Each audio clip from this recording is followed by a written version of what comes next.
So, heute mache ich auf besonderen Wunsch meiner Lieblingsfrau eine südafrikanische Melktert. Die kommt immer gut an. Da wir heute eingeladen, habe ich gesagt, ich bringe die dann mit und mache die jetzt fertig. Und damit ihr wisst, wie es geht, zeige ich es euch. Also die einfachste Variante ist, man nimmt fertige Kekse. Diese Kekse werden dann einfach zerbröselt. Ich nehme dazu eine Küchenmaschine, weil ich einfach Küchenmaschinen toll finde. Also ich habe jetzt hier einfache Butterkekse genommen. Man kann aber auch Kokoskekse oder sonstige Kekse nehmen, die man so möchte. Und los geht's.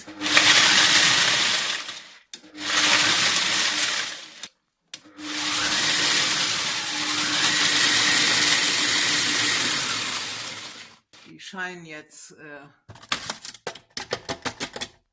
klein genug zu sein. Ich hatte das zerkleinert mit diesem Messer und habe jetzt so ein Knetmesser in die Maschine gemacht, wobei ich nicht weiß, ob das nötig ist, aber besser ist besser. Und dann ist das, ich nehme Halbfettmargarine mit 39%, weil wir ja doch ein bisschen auf die Figur achten möchten.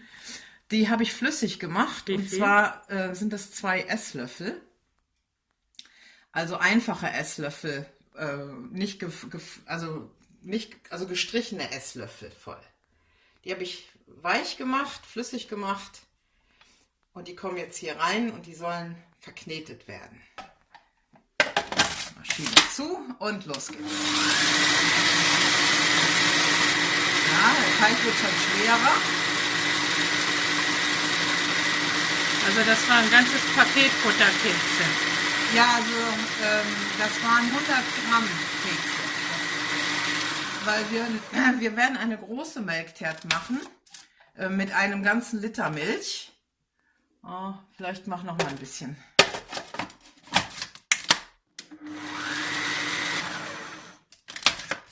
Okay.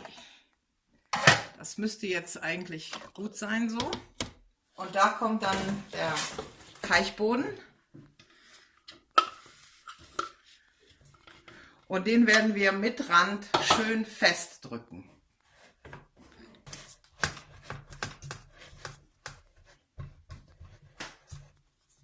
Ja, man kann natürlich, das kann ja auch derjenige, der das möchte, kann dann auch mit viel mehr Fett arbeiten, aber das möchte ich eben nicht.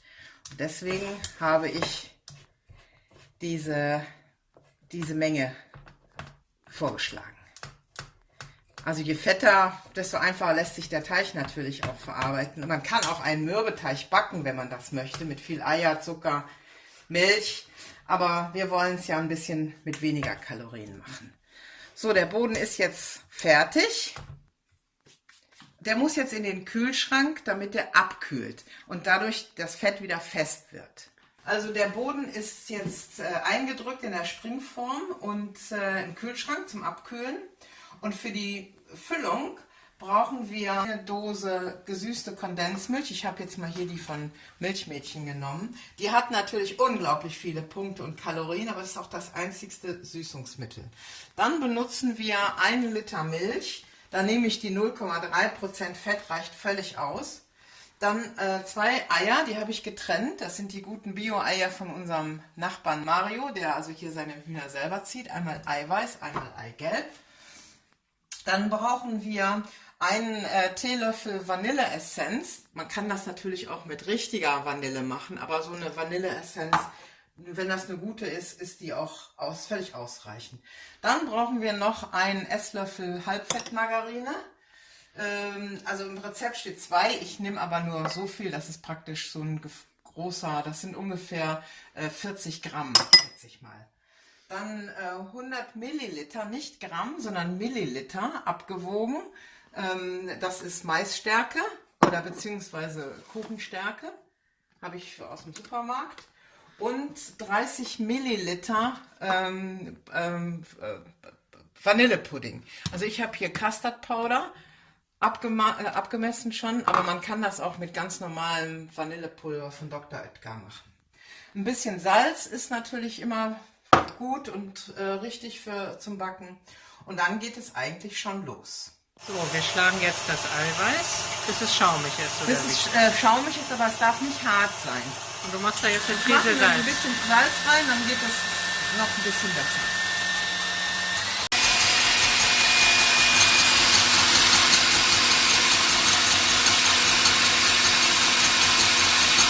Also die Konsistenz vom Eischnee sollte nicht härter sein wie das, weil wir das nachher unter die Puddingmasse runterziehen. Und wenn es noch steifer ist, dann ist es sehr schwierig, das unterzumischen. Also wir nehmen jetzt die Milch, kommt in einen großen Topf. Die Milch muss nachher kochen. Ich mache nicht alle Milch rein, weil ich gleich noch welche brauche zum Anrühren der Stärke, der Speisestärke und des Milchpulvers. Aber was auf jeden Fall rein muss, ist die süße Milch. Beides zusammen wird erhitzt. Und natürlich schon gut verrührt, damit es nicht unten ansetzt. Gut verrühren. So, und so derweil das warm wird, vermische ich also die Speisestärke mit dem Vanillepulver zusammen.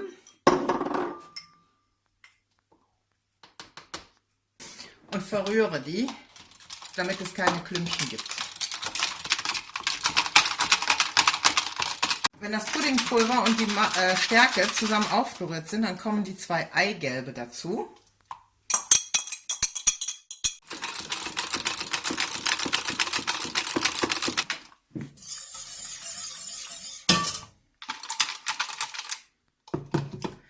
So, und sobald das anfängt zu dampfen, denke ich mal, wird es gleich kochen. Dann führe ich das hier langsam rein.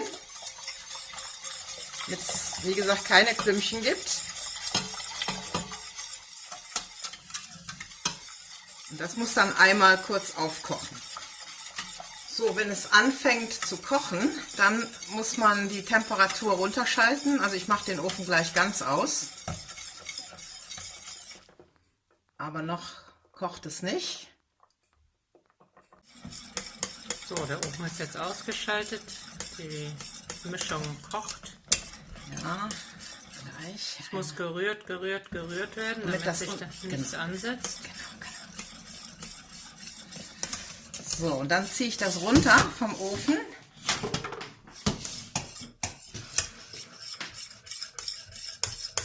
Rühren, rühren, rühren. Und dann kommt dann ungefähr 1 Teelöffel Vanilleessenz rein, das dann untergerührt wird, und dann der Esslöffel Fett. Rühren, rühren, rühren. Noch ein bisschen Salz.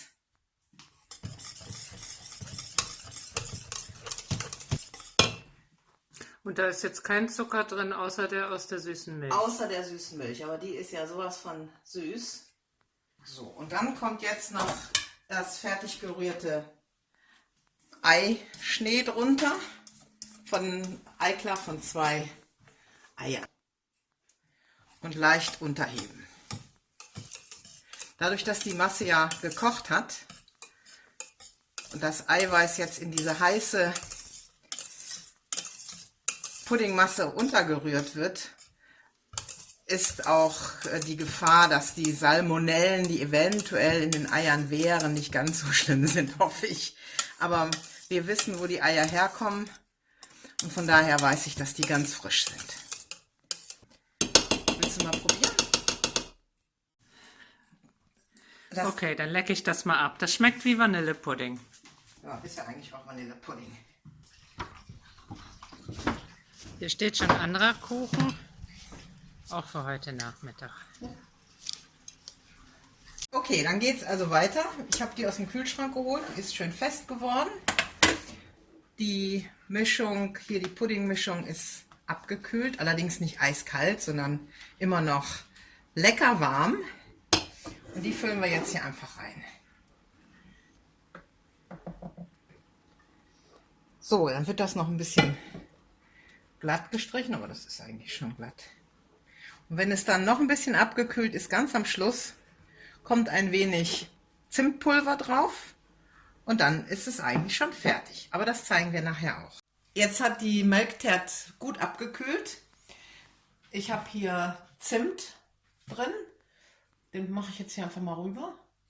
So wie man es mag. Wir mögen gerne mit viel Zimt. Es gibt Leute, die mögen überhaupt gar kein Zimt. Dann braucht man natürlich auch keinen drauf zu machen. Aber traditionell kommt Zimt drauf. Dadurch, dass wir die Melktert nachher transportieren werden, habe ich mir überlegt, werde ich den Ring dran lassen. Und wenn wir nachher dran denken, macht Annette nochmal ein Foto von der Melktert ohne Ring.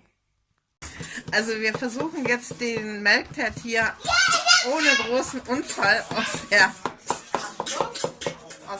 Kiste zu nehmen. Ah, tada! Tada. Wunderbar. Ist also nicht sehr hoch, aber das ist völlig normal. Eine Melktert ist kein hoher Kuchen.